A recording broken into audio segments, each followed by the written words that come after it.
Welcome back to the most creatively titled Q&A series on YouTube. Question time. Let's get right to the first question. So I'm going to paraphrase this one. The reason that a note is sharp or flat in a key is because every note needs to be represented once. But it's kind of confusing because I'm learning the blues scale on piano, the G blues scale, and there's a D flat and a D natural in it, so I don't quite understand that. Okay, so what he's getting at, and something I covered in a previous video, is what's the difference between sharps and flats. So I'll leave a link to that video in case you want a more in-depth answer to that. But basically, in a scale in Western music, every letter of the musical alphabet, A through G, has to be represented by one thing. So like in the G major scale, there's an F sharp. And it's not a G flat, it's an F sharp, because there can't be a space for a G flat and a G in the same thing. So that G flat is actually called F sharp. Anyways, the confusion comes in things like the pentatonic scale or the blues scale. And real quick, I'm going to run through the difference between those scales right now. So we're going to start actually doing it in A. And the pentatonic scale on A, you probably know this shape, it's a really common shape. It goes like this. So if I go by the frets, it's going to be 5, 8, 5, 7, 5, 7. Now the notes here would be A, C, D, E, G, A, right? So this is a 5-note pentatonic scale. 1, 2, 3, 4, 5. And the first note again, right? Now this comes from the minor scale, which is a 7-note scale. A, B, C, D, E, F, G, A.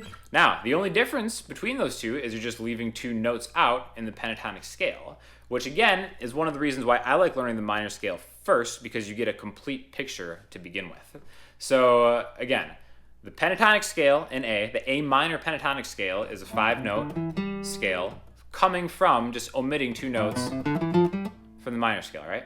Now, the blues scale is the minor pentatonic scale adding a blue note in between, okay? So basically what that means is we have A, a C, a D, a sharp, an E, and a G. 1, 2, 3, 4, 5, 6. So it's a 6-note scale, but it doesn't really follow the same rules as a regular scale is because of this flat 5, sharp 4 note in between. It's actually called a blue note. A blue note is just a note that kind of doesn't belong there. That's something very common in blues music, right? I personally like to think of using these as inflections of the minor scale instead of thinking of it as its own scale, because then you can run into trouble if you think of like, okay, the G blues scale. All right, that's the G minor pentatonic scale with a flattened 5th. Because then you end up with the problem that the question was kind of referencing, where you have a G, right, and then a minor 3rd, and then the C and the D, but in between there's is this a C sharp or a D flat? In the grand scheme of things, it doesn't really matter, because if you have a good understanding of scales and you want to create like a tension within it, you can just use your ear to add that note in between without having to think of it as part of a scale. So that's just personally why I like to use the minor scale, because again, you're getting a complete picture of how things work and move, and then seeing the pentatonic scale within that minor scale, and also seeing the blues scale is just using kind of like a passing tone or a blue note in addition to the minor scale. Again, I'm not saying that's like the right or the only way to teach it. For me, that just helped me out because I remember being confused, like what's the difference between the pentatonic scale and the minor scale and the major scale and all that stuff. So I think of thinking in minor and major scale terms first, and then kind of altering any kind of changes you want to make to those.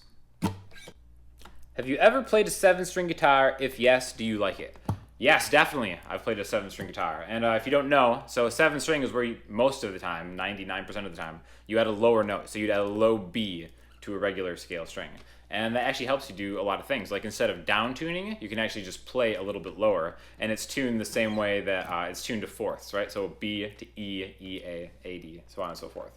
Now, I personally don't own a 7-string. It kind of, I don't want to say it confused me, but it was a really weird experience just playing nothing but 6 strings and then going to a 7-string, only because my muscle memory was used to like rooting all the chords that I knew on the lowest string.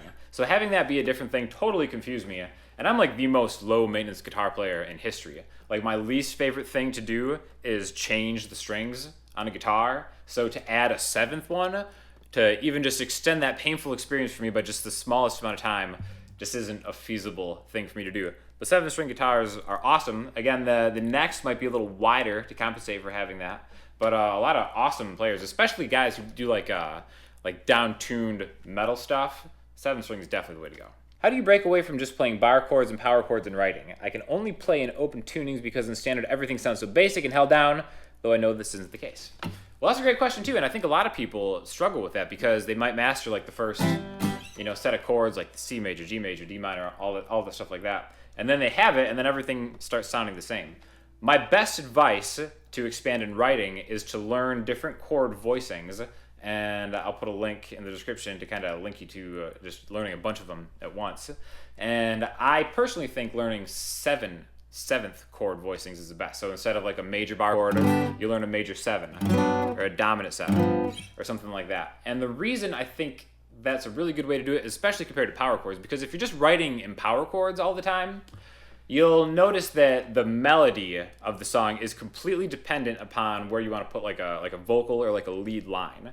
Now, if you use more major, minor, 7 chords, you'll notice that you're adding more of just the 1 and the 5. Like a power chord is just a 1 and a 5. If you start adding 7s, even if they're just like shorter voicings, like for instance, this is like an A major 7 voicing right here, a 1, 5, 7. It's kind of introducing a melodic component that can lead your writing. And you'd be surprised that just by introducing the 7th note in a scale to anything, whether it's a minor 7, major 7 or dominant 7, or even like a diminished 7 or something like that, you'll be surprised at how it leads your writing in a certain direction, and it'll steer you away from always just using power chords or open tunings, or even just like relying on a capo to still use those open chords and stuff like that.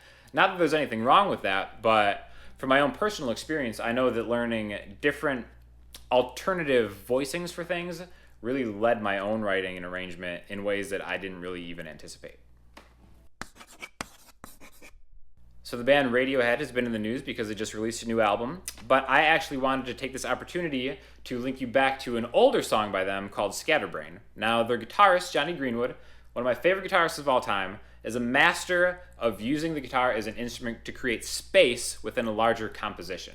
And this song in particular, I want you to listen to how he's using these chord voicings, and I'm going to link to a tab too so you can actually learn how to play it, by not playing super busy, but still playing just kind of cool melodic things using different chord voicings, and you'll see there's going to be a lot of intervals. There's going to be a lot of space between the notes in this chord. So listen to the song, check out the tab, maybe try it yourself. It's not too hard. It could be a little bit tricky skipping the strings if you're playing with a pick or however you're doing it, but really give it a shot because I think it's a really great lesson in using space in a guitar arrangement.